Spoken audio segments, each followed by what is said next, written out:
Buenas,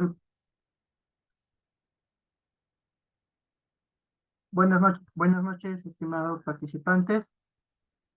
Por favor, ¿me pueden confirmar si se escucha? Sí, se escucha. Perfecto, gracias. Bueno, muy buenas noches, estimados participantes. El día de hoy tenemos la tercera ponencia de nuestro pequeño evento denominado Tetralogía en Oncología. Y para hoy, 28 de octubre del 2023, tenemos el tema de neoplasias gastrointestinales, para lo cual tenemos como invitado al doctor Luis Torres Gil. Él es cirujano oncólogo y de la especialidad, y bueno, realiza la especialidad en el Hospital Nacional Edgardo Rivagliati Martins. Eh, Sin más que decir, bueno, el pretest acaba de cerrarse ahora mismo y deben tener en cuenta que es un requisito muy importante para la certificación de la ponencia de hoy, ¿no? Para su asistencia. Posteriormente se estará enviando el post-test. Sin más que decir, doctor, muy buenas noches. Le doy el pase para que pueda compartir su presentación. ¿Cómo están? Muy buenas noches. Agradezco la invitación. La verdad que son temas en la parte oncológica bastante amplios y sobre los cuales aún existen bastantes investigaciones pendientes y cada vez se conoce más sobre ellos.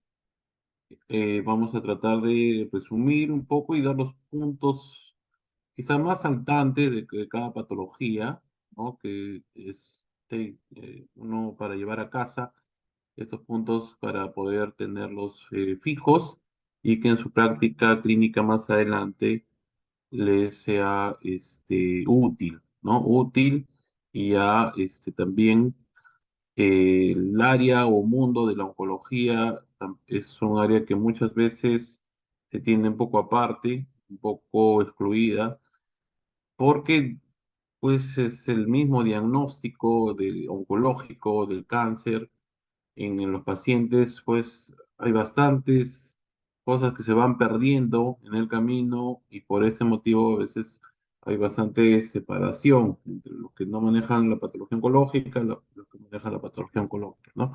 Entonces, un poco comprendiendo ciertos principios, ciertas bases de la oncología, nosotros podemos acercarnos un poco más y a la vez vamos a ayudar a los pacientes a acercarse a ciertos conceptos, a ciertos patrones en los cuales les va a beneficiar en el acceso a una detección temprana que también va a ser bastante importante en estos tipos de cáncer, ¿no?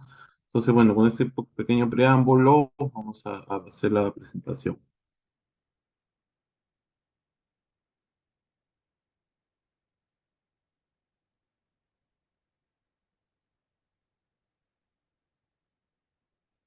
Me avisa si se ve adecuadamente. Doctor, no se ve todavía. Ahí, ahí se logra ver. No, nada. Debe volver a compartir. A ver, voy a poner stop share. A ver, share screen. Mm, este. Ahí, Ahora sí se puede visualizar, doctor. ya, se ve como presentación grande. ¿Sí? Sí, ahora Ahí sí ya se visualiza. sí, Ah, doctor. ya. Entonces, ya. Entonces, el tema, pues, son las neoplasias gastrointestinales, dos de las más frecuentes que existen en nuestro medio, como es el cáncer de colon y el cáncer de estómago. No tenemos la epidemiología de repente como parámetro general a nivel del mundo, ¿no? Tanto el cáncer de colorectal y el cáncer de estómago ocupan los primeros lugares, ¿no? Siempre también hay mayor preponderancia de cáncer colorectal. Miren, tenemos en este gráfico un 10%, ¿no? Los datos son de GloboCan de 2020. El GloboCan es una base estadística mundial de consenso de varias entidades y las cuales dan datos ya que uno los puede encontrar a nivel mundial, por cada región, por cada país, y ya más o menos va orientando cómo se va direccionando cada tipo de cáncer, ¿no? En el Perú también esos tipos histológicos de digestivos de cáncer ocupan los primeros lugares, ¿no? Vemos el cáncer de estómago, quizás es un poco más frecuente, un 9%, cáncer de colon un 6,6%, ¿no? Que son cifras generales a nivel de país, como digo, dadas en este Globocan del 2020. Y eso es algo que también debe nosotros preocuparnos, interesarnos, debido a que son cánceres frecuentes, pero también tienen o están en los primeros lugares de mortalidad, ¿no? Entonces, si tenemos las mortalidades más frecuentes, va a la cabeza entre estos dos tipos intestinales o gastrointestinales, el cáncer de estómago, y luego le sigue en frecuencia entre los dos el cáncer de colon, ¿no? Entonces, esto es algo que nos debe llamar bastante la atención. Son cánceres frecuentes. Vamos a ver que existen formas de poder nosotros sospecharlos a tiempo, incluso de detección temprana, uno de ellos, pero a pesar de eso, lamentablemente ocupan los primeros lugares de mortalidad. Ya en esa data de 2021, y a nivel de Lima, tenemos que una distribución de varones y mujeres, también el cáncer de colon y recto ocupan los primeros lugares, ¿no? Entre varones y mujeres, el cáncer de estómago tiene una tendencia mayor a ser en pacientes varones. En el cáncer de colon y recto tiene una tendencia casi similar, ¿no? En su distribución.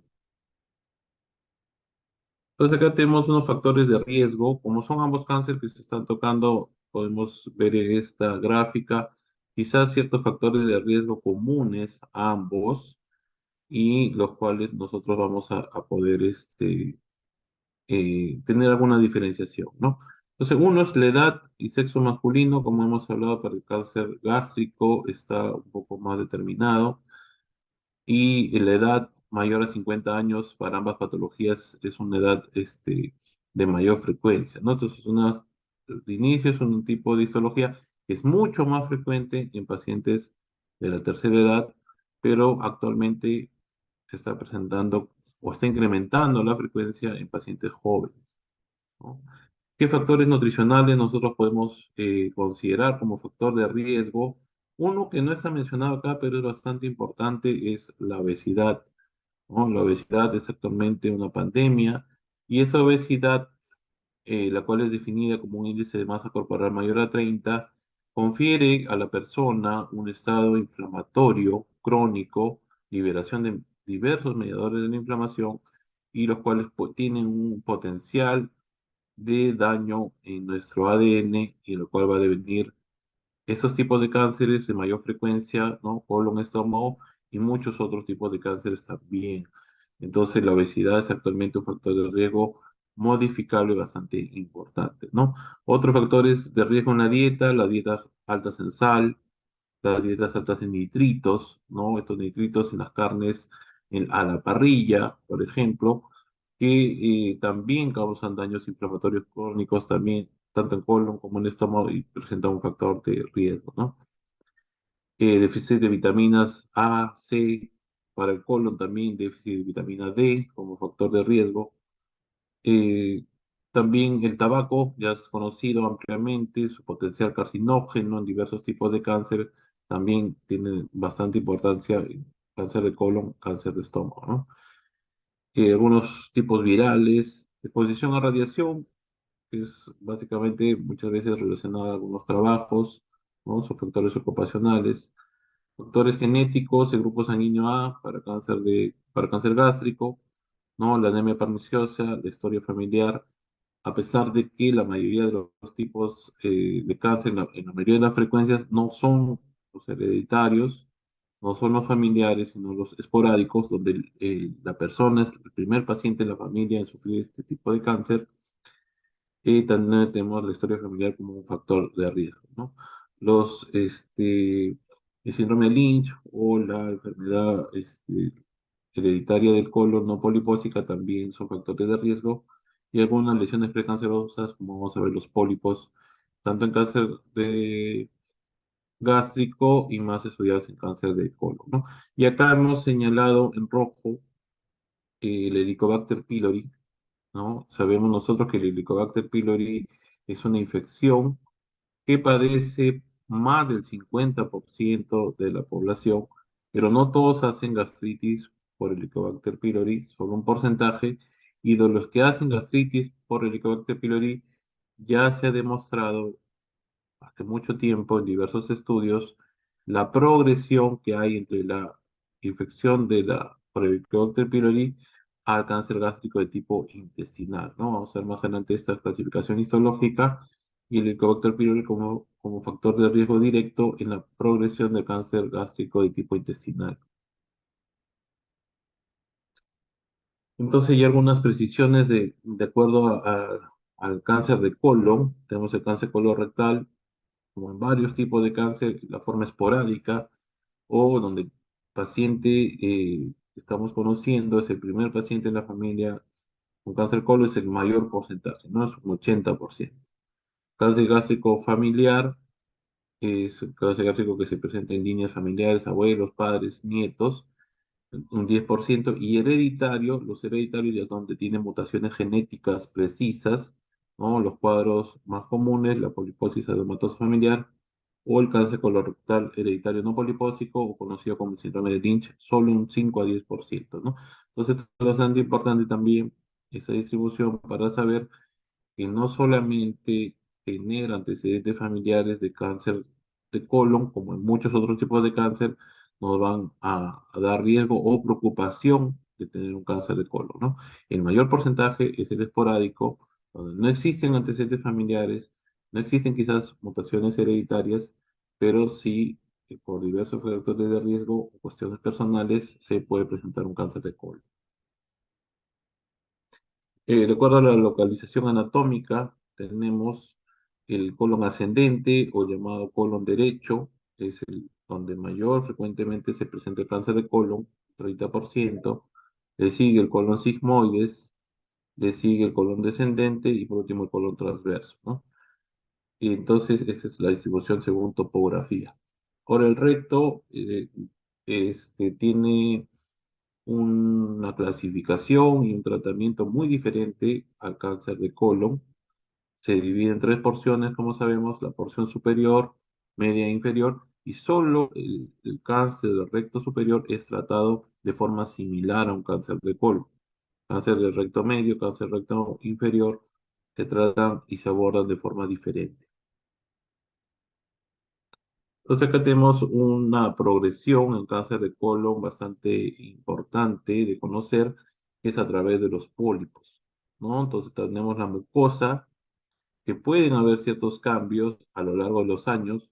Esta progresión, vamos a ver que se va a dar entre 5 a 10 años, tiene potencial cierto tipo de pólipos en volverse un cáncer de colon, ¿no? En cáncer en general no es una enfermedad que ocurre de un mes a otro, de un año a otro, sino el mayor porcentaje de los cánceres tienen en colon, en este caso, tienen un tiempo de progresión de 5 a 10 años.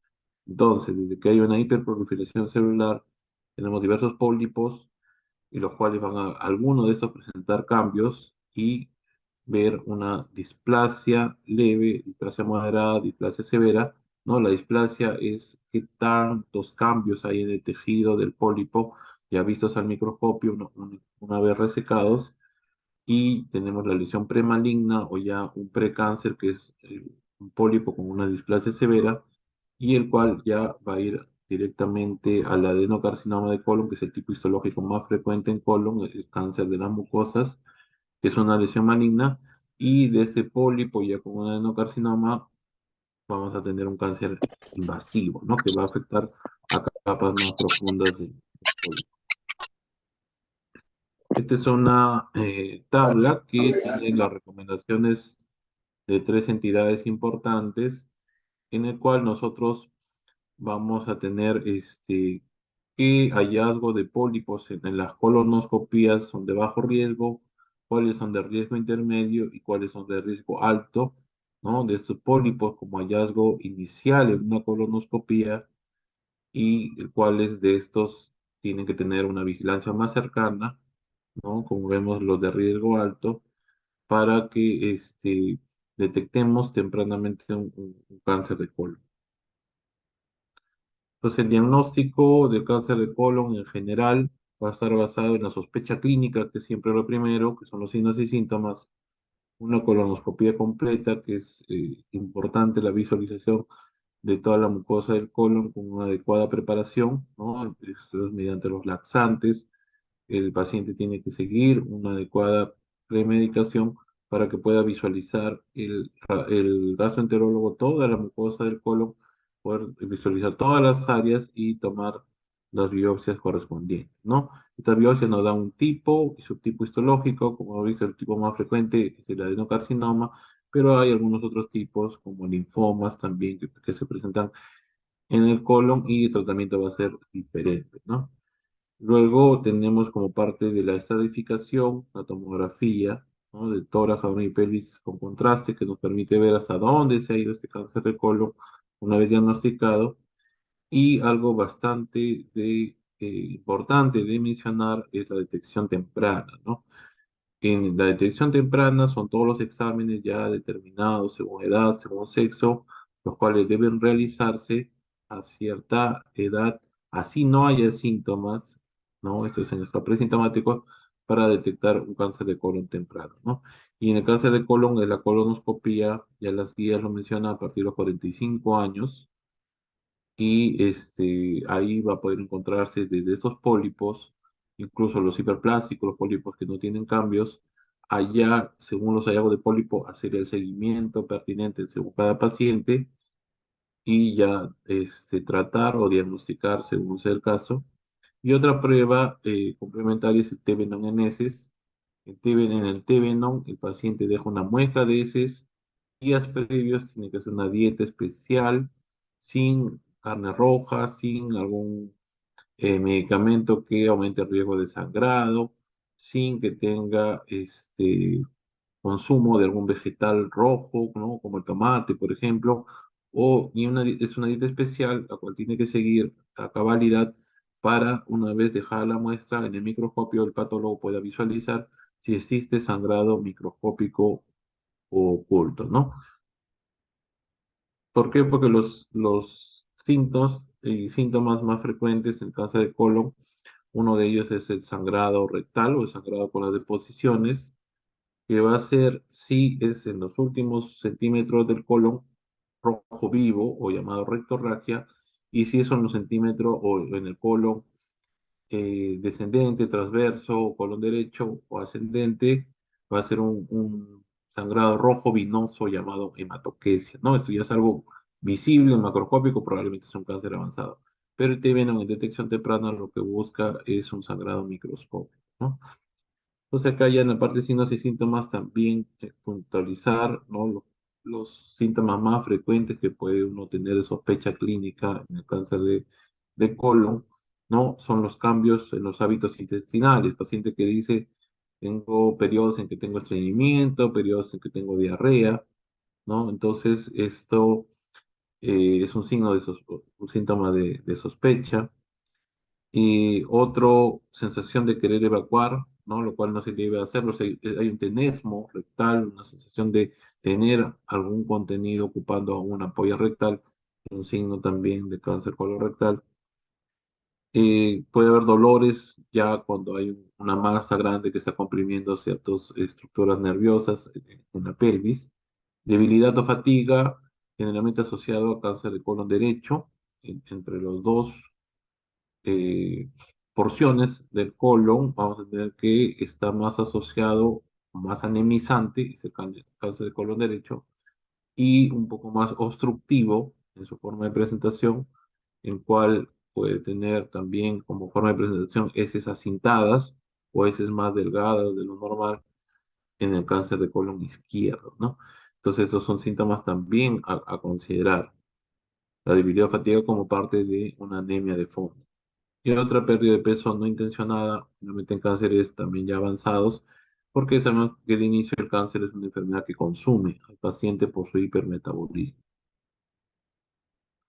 Entonces acá tenemos los estadios clínicos y que se dan de acuerdo, como hemos mencionado, uno a la localización del cáncer según la colonoscopía, ¿no? Sea en el sigmoides, sea el colon descendente, transverso, ascendente, y tenemos la biopsia o tipo histológico que nos da el grado de profundidad y luego la tomografía que nos da la extensión, ¿no? En base a esto se construyen los estadios clínicos y sobre los cuales nosotros tenemos que decidir el patrón de tratamiento que le vayamos a ofrecer al paciente, ¿no? Esto es estadio uno, ¿no? Que es un T1, T2, o sea, tumores superficiales, sin metástasis ganglionares, o sea, que no se ha ido a los ganglios, no hay metástasis a distancia como a hígado o pulmón, el paciente el manejo es quirúrgico. Estadios clínicos 2 ya es un cáncer más profundo que no se ha ido a ganglios, aún no se ha ido a metástasis a distancia. El tratamiento de cirugía y ya viene el tratamiento conocido como adyuvancia, ¿no? ¿Qué es la adyuvancia? Son los tratamientos posteriores a la cirugía, como la quimioterapia, la radioterapia, la inmunoterapia, que consolidan el tratamiento quirúrgico, ¿no? Entonces, tratamiento adyuvante y alto riesgo y cirugía de recidiva si es que el cáncer nuevamente vuelve después de todo el tiempo, ¿no? Según el seguimiento. Los estadios clínicos 3 ya son cuando existen metástasis ganglionares, ¿no? Si ya uno ve mediante las imágenes que el cáncer no solo está en el órgano, sino ya ha ido una metástasis ganglionar, el paciente va a cirugía, ¿no? Vamos a ver el aspecto de la cirugía en láminas posteriores, y de todas maneras sí debe recibir adyuvancia, ¿no? Y los estadios clínicos 4 ya son estadios clínicos metastásicos, donde hay metástasis peritoneal, hay metástasis hepática o hay metástasis pulmonar, en las cuales el paciente, el tratamiento es sistémico, ¿no? En base a la quimioterapia, puede recibir inmunoterapia o terapia biológica, en algunos de los casos, según cierto tipo de presencia de mutaciones o no en la célula tumoral. Y importante, si el primario o el tumor inicial en el colon es resecable, podría ir a una cirugía. Y si las metástasis o hepáticas o pulmonares son resecables, es decir, quirúrgicamente se pueden extraer, al no estar estas invadiendo alguna estructura vascular importante, por ejemplo en el hígado, la arteria, la vena porta, o en el pulmón, algún bronco principal, pueden también extraerse y ya el tratamiento sistémico o quimioterapia o inmunoterapia consolidar el tratamiento del paciente, ¿no? Entonces en colon es bastante importante saber que aún en estadios clínicos 4 metastásicos, la cirugía de resección de esas metástasis tiene un rol importante, ¿no? Porque hay varias alternativas terapéuticas dentro de la adyuvancia o la quimioterapia, inmunoterapia, según marcadores tumorales que aún están también en bastante avance y las cuales van a permitir que el paciente tenga mejor pronóstico aún en estadio clínico 4, ¿no? Y acá con respecto a la cirugía, que es uno de los pilares del manejo del cáncer de colon, tenemos que, si bien es cierto, esto es algo primordial, todo cáncer actualmente debe ser manejado por un equipo multidisciplinario, ¿no? Entonces, acá es importante resaltar, el paciente se diagnostica, una vez diagnosticado, pasa a evaluación por el equipo multidisciplinario. ¿Qué es el equipo multidisciplinario, no? Es la reunión que realizan de evaluación de cada caso oncológico, dada por el cirujano, dada por el gastroenterólogo, el radiólogo, el oncólogo médico, el radiooncólogo, todas estas especialidades convergen y evalúan el caso, se presenta el caso y es evaluado por todas estas especialidades, las cuales van a decidir qué tratamiento va a llevar el paciente, ¿no? Actualmente, como se ha mencionado, la cirugía es el tratamiento inicial, cáncer de colon, y luego seguido por la adyuvancia, ¿no? Que es dar la quimio o la inmunoterapia posterior. Neoadyuvancia o dar la quimio, inmunoterapia o un tratamiento previo a una cirugía en cáncer de colon también se da, y algunos estudios clínicos lo soportan, pero aún no es el estándar de tratamiento en la mayoría de los centros, ¿no? Acá la parte de la cirugía propiamente dicha, tenemos que una cirugía llamada radical, ¿no? Es decir, una cirugía oncológica correctamente realizada, es una cirugía que va a tener la evaluación patológica ya de la pieza quirúrgica con 12 o más ganglios, y eso está basado, ¿no? Principalmente en donde se haga la sección vascular en según cada tipo de segmento, ¿no? Entonces tenemos el colon ascendente, tenemos el colon transverso, descendente de sigmoides, y tenemos acá las estructuras vasculares arteriales principalmente que le irrigan, ¿no? Sabemos nosotros también que los ganglios van a estar a lo largo de estas estructuras vasculares arteriales o estas arterias. Entonces, donde hagamos nosotros la sección vascular, es decir, donde cortemos la arteria, ¿no? Algo más coloquialmente dicho, va a darle ese título de radical y va a dar el pronóstico del paciente haciendo una cirugía adecuada. Si nosotros hacemos una sección de la arteria solamente en las arterias que están cercanas al órgano o al segmento que estamos queriendo resecar, vamos a nosotros no extraer adecuadamente ciertos ganglios. Entonces, las disecciones o las secciones vasculares deben ser hechas siempre en el nacimiento de las arterias, ¿no? En este caso, por ejemplo, del cáncer de colon derecho, la sección debe ser hecha a nivel de la arteria mesentérica superior, cáncer de colon izquierdo a nivel de la arteria mesentérica inferior, ¿no? Entonces ahí uno considera que se está realizando una cirugía completa, una cirugía radical, y lo cual va a permitir que ya el patólogo en la pieza quirúrgica informe, ¿no? Cuántos ganglios ha resecado y ya poder tener tanto esto es tanto pronóstico como tratamiento al paciente, luego de lo cual ya se decidirá qué tratamiento posterior o ayudante va a recibir, ¿no?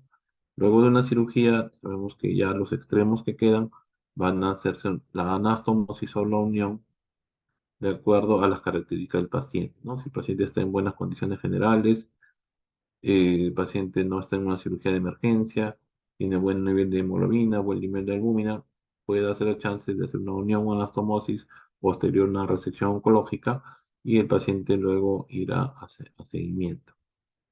De no ser el caso, se dejará una ostomía, ¿no? Que se aboca el extremo proximal, el que se esté resecando, para que el paciente posteriormente, cuando mejore sus condiciones de salud, su contexto, puede ir a una restitución de tránsito intestinal, ¿no?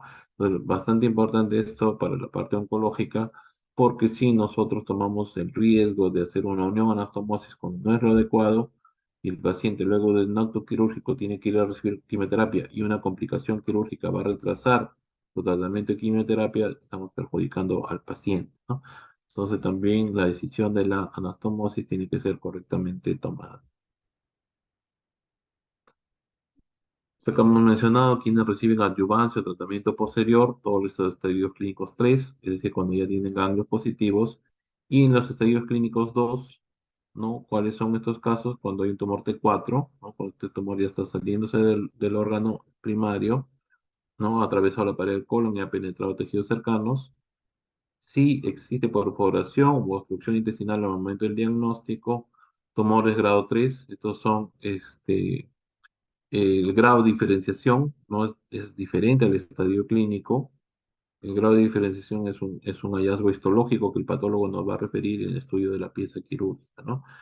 O si existe invasión linfovascular y perineural, ¿no? Como es células tumorales en pequeños vasos sanguíneos y sistema linfático y nervios que rodean el tumor, ¿no? Eso también está en el informe de la patología. Si están estas características, está bien, el paciente debe ir a recibir quimioterapia, inmunoterapia o lo que el oncólogo decida en cada caso, ¿no? O si el patólogo examinó menos de 12 ganglios linfáticos, es decir, que se hizo una linfadenectomía incompleta, no fue una cirugía radical, el paciente asimismo debe recibir adyuvancia, ¿no? Para que consolide el tratamiento quirúrgico que en este caso ha sido incompleto. Entonces, esto es algo con respecto al colon, ¿no? Al cáncer de colon. Vamos a hablar un poco del cáncer de estómago en este caso. Tenemos primero la localización. ¿no? Esto se hace mediante la endoscopía. Entonces tenemos que la localización más frecuente es a nivel del cuerpo gástrico, ¿no? Le sigue el antro, le sigue el cardias, que es una posición superior, y luego le sigue el píloro, ¿no? Que es una posición distal. Vamos a ver que eso tiene implicancias posteriores en el manejo quirúrgico. Algo importante de nombrar en la parte de la histología de, que hizo este patólogo Lauren ya en 1966, clasificó histológicamente el cáncer gástrico en dos tipos histológicos grandes, ¿no? Como es el tipo difuso y el tipo intestinal. ¿No? El tipo difuso es un tipo histológico que se da mucho más frecuentemente en el estómago proximal, tiene mayor tendencia a metástasis y es de peor pronóstico, ¿no? Y el tipo intestinal es un tipo histológico que está mayormente localizado, mayormente se presenta en el estómago distal o inferior, es decir, en el antro, en el píloro, está asociado, ya como hemos mencionado, al Helicobacter pylori, ya está hace muchos años ampliamente descrito cómo es la progresión, ¿no? Debido a esta infección y daño en la mucosa por Helicobacter pylori a hasta un cáncer gástrico, ¿no? Y entre los dos es el que tiene mejor pronóstico. Ya que es importante de mencionar, estas células en el anillo del sello, ¿no? Si una biopsia de un cáncer gástrico nos reporta, tiene diferenciación de células en el anillo del sello, ya nos está diciendo que este tipo histológico o este paciente tiene un cáncer gástrico de peor pronóstico, ¿no? Está asociado esta célula del sello al tipo histológico difuso, como hemos mencionado, confieren peor pronóstico al paciente y tienen incluso una pobre respuesta a la quimioterapia, ¿no?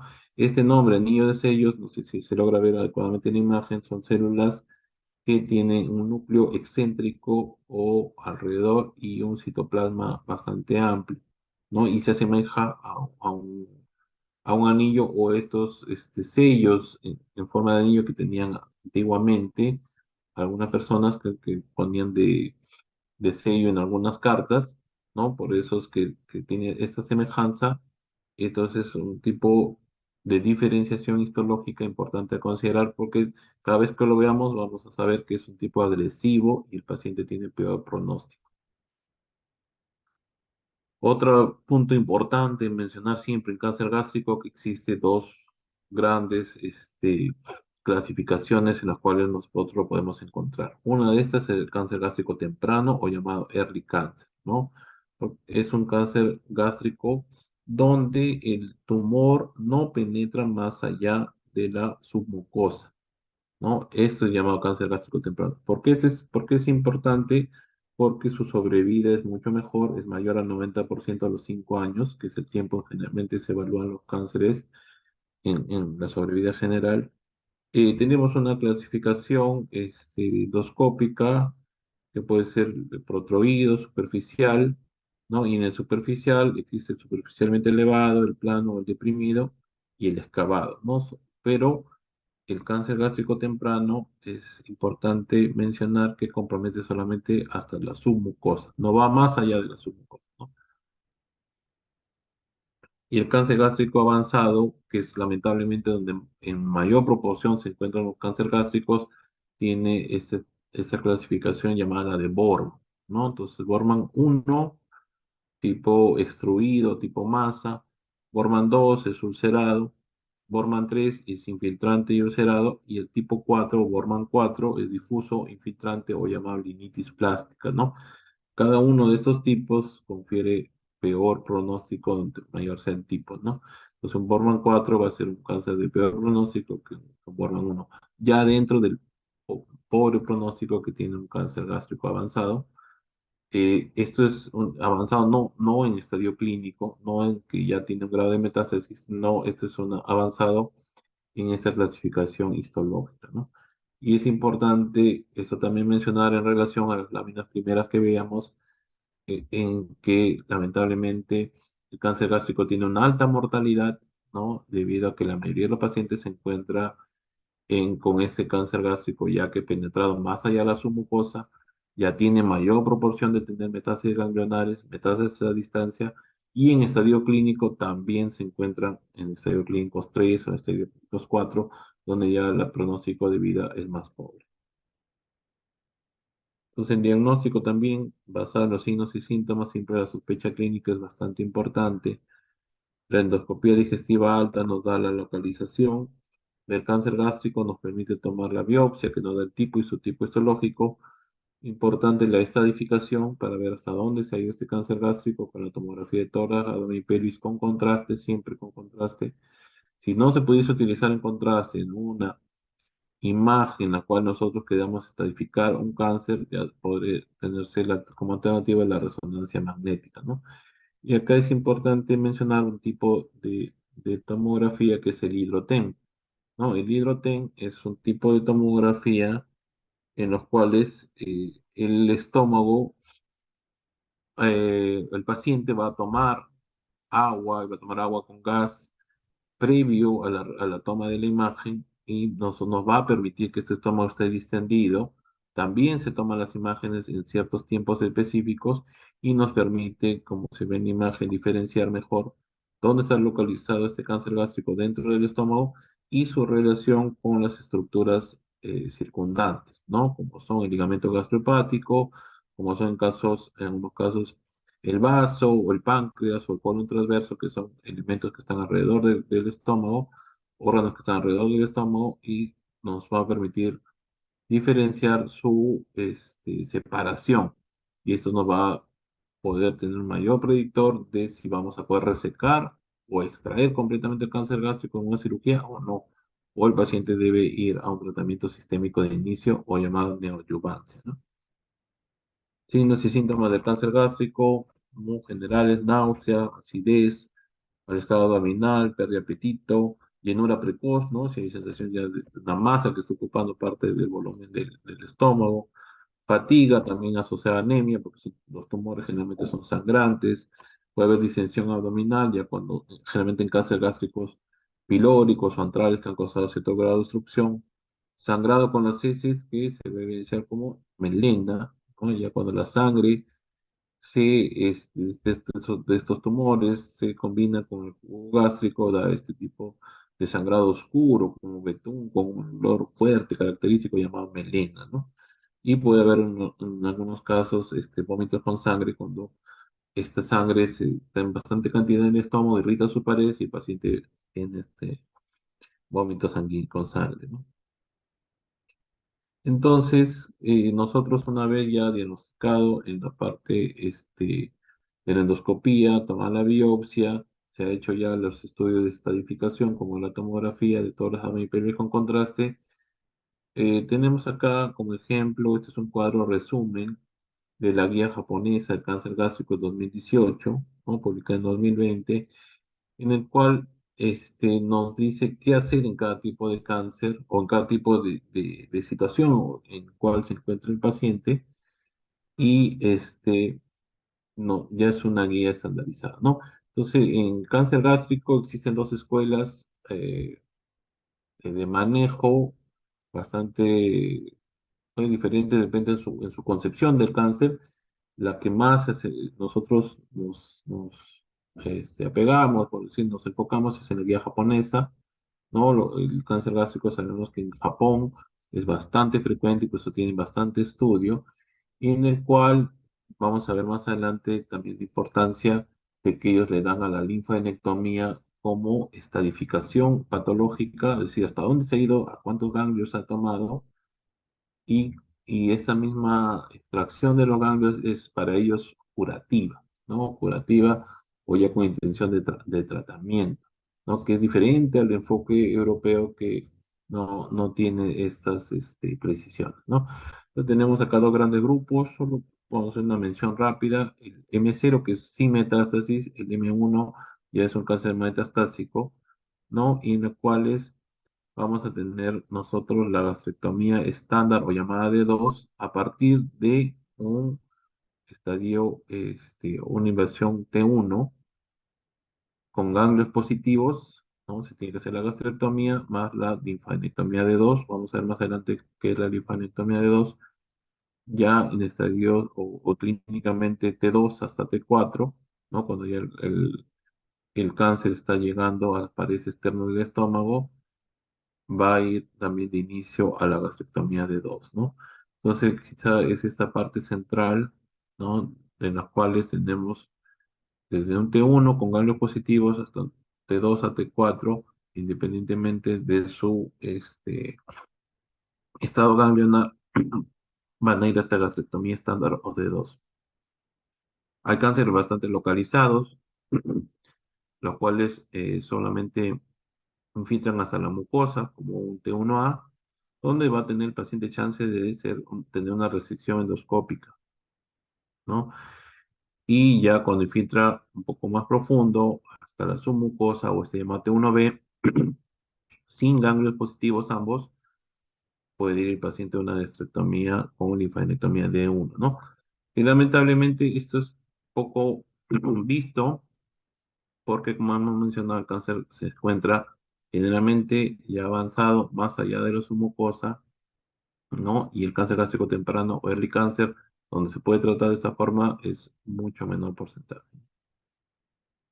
Ya cáncer gástricos, metastásicos M1, la cirugía tiene un rol muy probablemente en forma paliativa, es decir, nosotros podemos hacer una gastrectomía o podemos hacer una gastroenteroanastomosis solo para que el paciente obstruido, sangrante,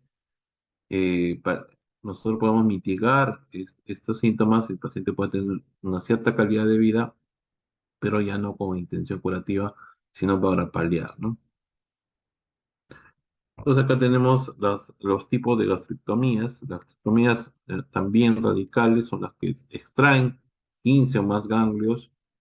Esto ya he visto por el patólogo en la pieza quirúrgica, ¿no? Y tenemos, por ejemplo, en esta gastrectomía total, ¿no? Es llamada gastrectomía total radical o gastrectomía total D2, que es la gastrectomía estándar, ¿no? Cuando el cáncer gástrico se encuentra en polos superiores, ¿no? En el fondo gástrico o en cuerpo alto o que afectan la curvatura menor, por ejemplo. En estos casos, el tratamiento ya estandarizado es la gastrectomía total con radical o gastrectomía total con linfadenectomía D2. ¿Qué significa este D2? Que se deben sacar los grupos ganglionares, ¿no? Del 1 al 7, más los grupos 8, 9, 10, 11P, 11D, 12A, ¿no? O sea, cada una de estas estaciones ganglionares o grupos ganglionares que vemos nosotros en números que están alrededor del estómago, ya se conoce cuáles deben ser sí o sí extraídos dentro de una astectomía total, ¿no?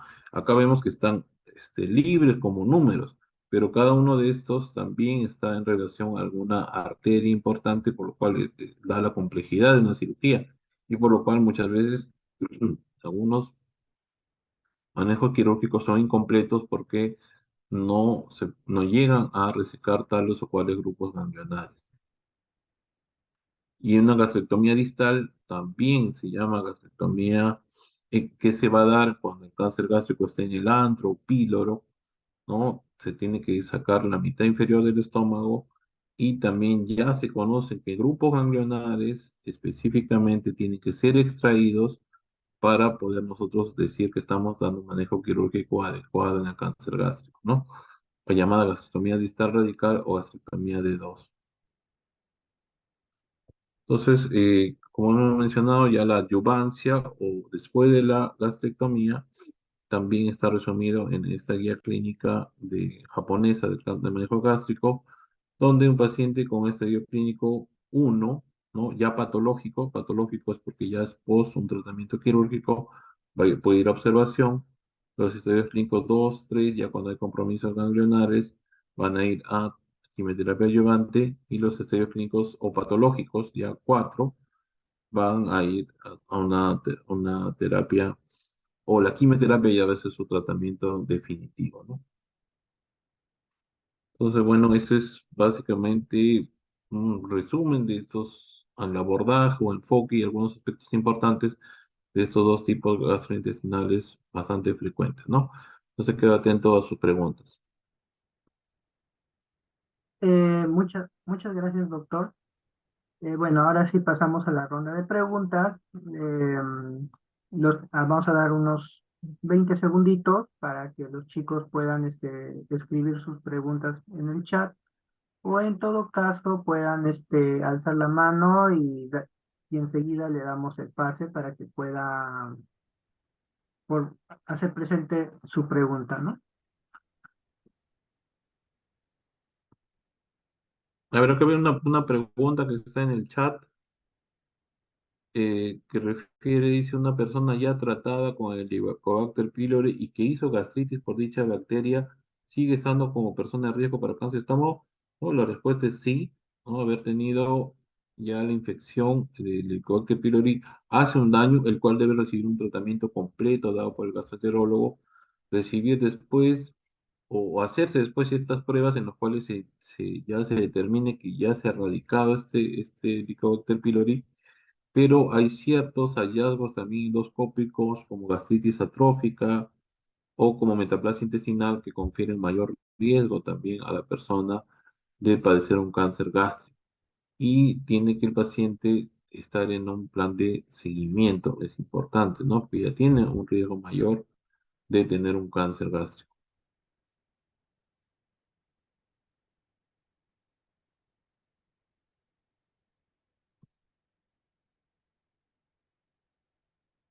Bueno, el test de TB acá consultan qué sensibilidad y especificidad. O sea, es bastante poco su valor, no tengo cifras exactas, pero si nosotros tenemos así una respuesta general, un TB no negativo, lamentablemente no descarta que haya alguna patología oncológica y el TB es importante describir que va a poder evaluar sangrado microscópico que puede darse desde el esófago hasta el recto, ¿no? Entonces, un TB negativo lamentablemente no descarta que haya una patología oncológica, pero un TB no positivo sí tenemos que nosotros nos da un indicio de que hay algo que puede estar sangrando, si es que el TB no ha sido hecho con esta dieta rigurosamente seguida. También importante si tiene alguna otra patología, que como mencioné, el hemorroides, alguna otra patología que pueda causar un sangrado, que pueda confundir, el resultado, también no es tan valedero, ¿no? Pero si tenemos un término positivo en una persona que ha seguido una dieta estricta, que no tiene otro factor evidente de sangrado digestivo, como hemorroides externas, internas, fisuras anales, ¿no? O alguna otra condición, ya nos obliga a buscar un foco de posible sangrado con endoscopía y colonoscopía, ¿no?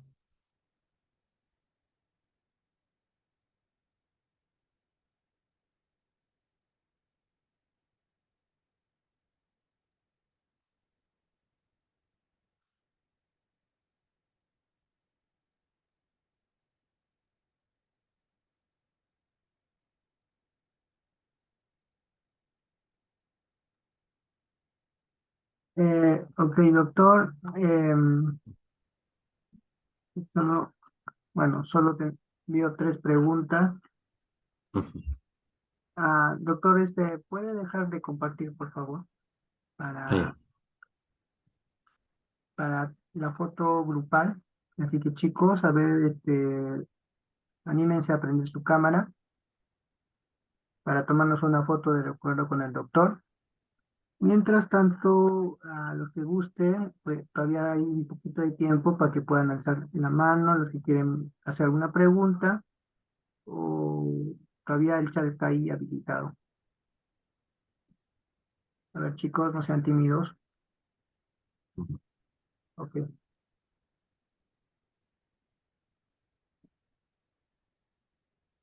Vamos, chicos, unos segunditos más, a ver, para que no se asusten, voy a cortar la grabación.